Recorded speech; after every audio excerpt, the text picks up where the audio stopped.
সুভাষের একমাত্র ছেলে বিভাস 1 মাস আগেই বিয়ে করেছে। উঠোনে দাঁড়িয়ে তার বউয়ের সাথে কিছু কথা বলছিল। আরে লতা, অনেক দিন ভাবছি তোমাকে একটা কথা জিজ্ঞেস করব। আমাদের বাড়ি এসে এমন কি কি তোমার বেশ পছন্দ হয়েছে শুনি তো, একটু বলো। ও এই ব্যাপার বিভাস, আমি ভাবলাম কি না কি জিজ্ঞাসা করবে। ওই দেখো নারকেল গাছটা আমার খুব পছন্দ হয়েছে, আর এই দিকে যে গাছটা রয়েছে বড়, আমার বেশ পছন্দ হয়েছে। জানো বিভাস, মনে হয় দৌড়ে গিয়ে গাছে উঠে পড়ি। জানোই তো গাছপালা আমার ভীষণ পছন্দ, এই গাছগুলোই আমার সবচাইতে প্রিয়।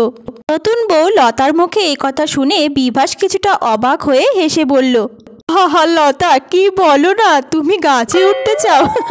আর এই গাছগুলো তোমার বেশি পছন্দ হয়েছে?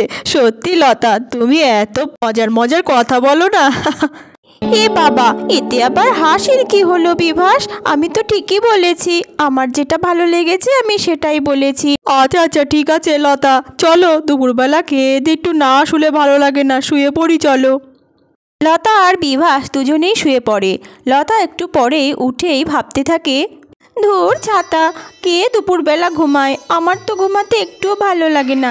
যাই যাই, গাছগুলো আমার কি পছন্দ হয়েছে, তাড়াতাড়ি গাছে উঠে পড়ি। লতার যেমন ভাবনা ঠিক তেমন কাজ। সে দুপুরবেলা সবাই যখন ঘুমিয়ে পড়ে গাছে উঠে প্রকৃতি দর্শন করে। এদিকে নতুন বউয়ের গাছে চড়া দেখে সুভাষ কিছুটা অবাক হয়ে বলতে থাকে, আরে কি বৌমা, তুমি হঠাৎ গাছে কেন উঠেছো? পড়ে যাবে তো। না না শ্বশুর মশাই, আপনি চিন্তা করবেন না, আমি পড়ে যাব না। গাছে ওঠা আমার অভ্যেস আছে।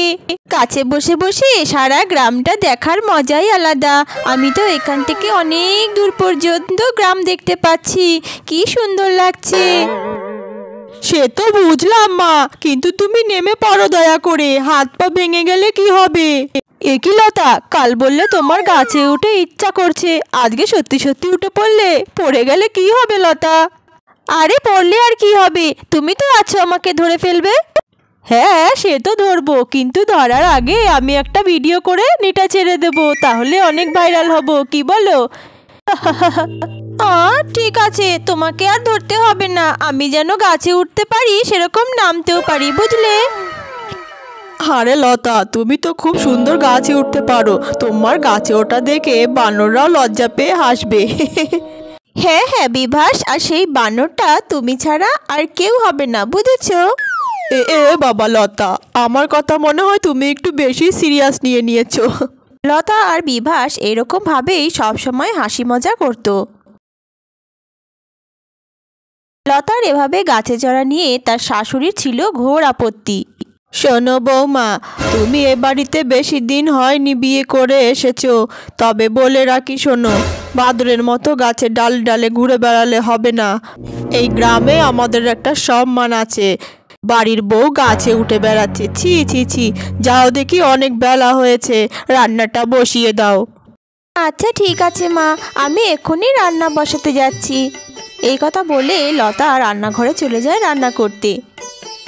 আমার তো তরকারি রান্না করা হয়ে গেছে, ভাতটাও বসিয়ে দিয়েছি, কিন্তু ভাত হতে তো অনেক সময় লাগে। তোর বাবা, গাছে উঠলে মার এত কিসের আপত্তি কি জানি। কি হয় গাছে উঠলে একটু? আমার তো গাছে চড়তে কত ভালো লাগে, কি সুন্দর আকাশ বাতাস পাখি দেখা যায়। তোর ভাত হতে অনেক দেরি, আমি একটু ঘুরে আসি বাগান থেকে।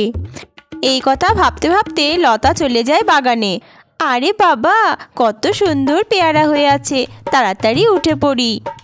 লতা পেয়ারা গাছে উঠে পেয়ারা খেতে থাকে। আরে বাবা, ওইদিকে কি সুন্দর একটা আম গাছ, কত আম হয়ে আছে, আমি ওই আম গাছটায় যাই এবার। লতা বাগানে এসে প্রত্যেকটি ফল গাছে উঠে ফল খেতে থাকে। এছাড়াও সে ফল পেড়ে পেড়ে বাচ্চাদের মধ্যে ভাগ করে দিতে থাকে। এইভাবে সে বাগানে অনেকটা সময় কাটিয়ে ফেলে। কিছুক্ষণ পর তার নাকে একটা পোড়া পোড়া গন্ধ ভেসে আসে। আরে কেমন একটা পোড়া পোড়া গন্ধ পাচ্ছি না? হে ভগবান, আমি তো ভাত চাপিয়ে এসেছি উনুনে, তাহলে বুঝি ভাতটাই পড়ে গেছে। তাড়াতাড়ি দৌড়ে যাই। হে ঠাকুর, দেখো দেখো মেয়ের অবস্থা খানা, এক হাঁড়ি ভাত পুড়িয়ে ছাই করে দিল। কি অলক্ষী একটা মেয়ে যে এনেছি ঘরে। বলি বৌমা, ও বৌমা, কোথায় গেলে? তাড়াতাড়ি এসো। আরে এই তো মা, এসে গেছি। হে ভগবান, ভাতটার কি অবস্থা! এবার আমি কি বলি মাকে? হ্যাঁ, আইডিয়া এসে গেছে। আরে মা, এটা তো আমি একটা নতুন ধরনের রান্না শিখেছি, সেই রান্নাটাই করছি। এটার নাম হচ্ছে রাইস বারবিকিউ। এটা খেতে খুব টেস্টি। আপনাদের রেঁধে খাওয়াবো বলেই তো এরকম রান্না করেছি। ও মা, এ আবার কেমন ধরনের নাম বাপু? রাইস বারবিকিউ তো কোনোদিনও খাইনি। বলি খাওয়া যাবে তো? এরম গন্ধ বেরোচ্ছে। হ্যাঁ মা, ও নিয়ে আপনি চিন্তা করবেন না, খুব টেস্টি হবে। বলি কি হলো গো, এত সকাল হয়ে গেছে, এখনো ঘুম থেকে উঠছো না যে? তো বেলা পর্যন্ত তুমি ঘুমাও না তো? আরে বুলবুলি, কি আর বলি তোমায়, কাল রাতে কতবার যে পায়খানা গেলাম। পেটটা মনে হয় আমার গরম হয়ে গেছে গো। পেটটা এবার খারাপ হয়ে গেল। কি যে পেটে ব্যথা হচ্ছে। তা তো হবেই। তোমার বৌমার হাতের রান্না যা চিরি, কাল কি যেন একটা রেঁধে খাওয়ালো, কি বারবুবু না কি একটা, ছি ছি ছি, কি বাজে খেতে। ওই খেয়েই তোমার নিশ্চয়ই পেট খারাপ হয়েছে। নাও এবার ভোগো। এদিকে বৌমার সুনামে তো পঞ্চমুখ, হাতের রান্না খেয়ে আজকে কি অবস্থা দেখো তোমার। এইদিকে শ্বশুরের পেট খারাপের কথা শুনে লতা তো ভারী চিন্তিত হয়ে গেল। আরে আমি একই শুনছি, বাবার আমার হাতে রান্না খেয়ে পেট খারাপ হয়েছে। এবার কি করি? দোষটা তো আমারই। কালকে তো আমি মাকে বুজুং বাজুং দিয়ে বুঝিয়ে দিয়েছি, কিন্তু বাবার যে পেট খারাপ হয়েছে তার দায় তো এবার আমাকে কিছু একটা করতে হবে। আরে হ্যাঁ, আইডিয়া পেয়ে গেছি। নারকেল গাছ থেকে একটা ডাব পেড়ে নিয়ে আসি। ডাব খেলে পেট ঠান্ডা হয়, পেট খারাপও সেরে যায়। এই কথা ভাবতে ভাবতে নারকেল গাছ থেকে ডাব পারবে বলে লতা নারকেল গাছে এসে উঠতে থাকে।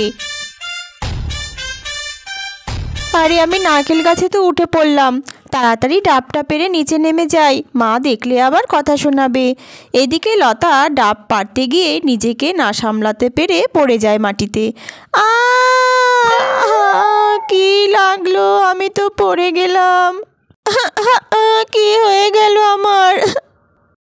দেখো কাকে ছেলের বউ করে নিয়ে এসেছো। দেখো, ভালো করে রান্না করেও খাওয়াতে পারে না, এমন খাওয়া খাই এলো তোমাকে, পেট খারাপ করে ছাড়িয়ে দিল। ছি ছি। আরে তুমি অমন করে বলছো কেন?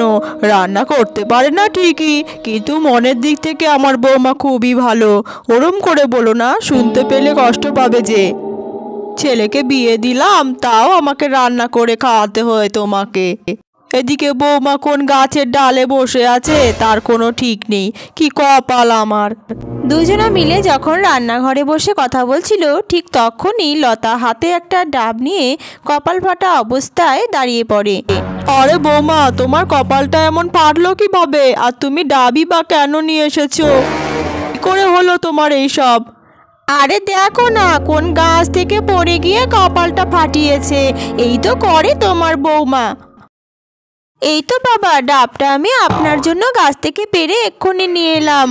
সকালবেলা যখন আপনি মাকে বলছিলেন আপনার খুব পেট খারাপ হয়েছে, তখন আমি শুনেছিলাম। আর পেটের ভালোর জন্যই এই ডাবটা আমি গাছ থেকে পেড়ে নিয়ে আসতে গিয়ে আমার কপালটা ফেটে গেছে। তাতে কোনো ব্যাপার নয়, আমি আপনাকে ডাবটা এক্ষুনি কেটে এনে দিচ্ছি। খেয়ে নিলেই দেখবেন পেট খারাপ একদম সেরে গেছে। লতার এই কাণ্ড দেখে তার শ্বশুরমশাই খুবই খুশি হন।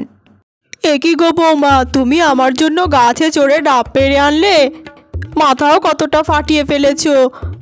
এই না হলে আমার যোগ্য বৌমা, সবাই কি আর সব কাজ করতে পারে গো? দেখো বুলবুলি, দেখো, গাছে চড়তে না পারলে কি এটা আর করতে পারতো? তারপরে লতা ডাব কেটে তার শ্বশুরকে খেতে দেয়। আর ডাব খাওয়ার পরে তার শ্বশুরের পেট খারাপ একদম কমে যায়। তা দেখে তার শাশুড়িও তাকে প্রশংসা করতে থামে না। আরে আমার পেটে ব্যথা তো একদম কমে গেল ডাব খেয়ে। সত্যি ডাবের দারুণ গুণ তো। আরে হ্যাঁ বৌমা, সত্যি আজকে তোমার জন্য আমার স্বামীর পেটে ব্যথা কমে গেছে। তোমার গাছে চড়া নিয়ে আমি অনেক কথা বলে তোমায়, কিন্তু তুমি গাছে চড়ে ডাব না আনলে আজকে কি হতো কে জানে। সত্যি তুমি অনেক উপকার করলে আমার। তুমি হলে আমাদের বাড়ির আর আমার ছেলের যোগ্য বউ। তাহলে বন্ধুরা, গল্পটি আজকে এই পর্যন্তই। গল্পটি ভালো লাগলে লাইক, কমেন্ট আর শেয়ার করতে কিন্তু ভুলো না।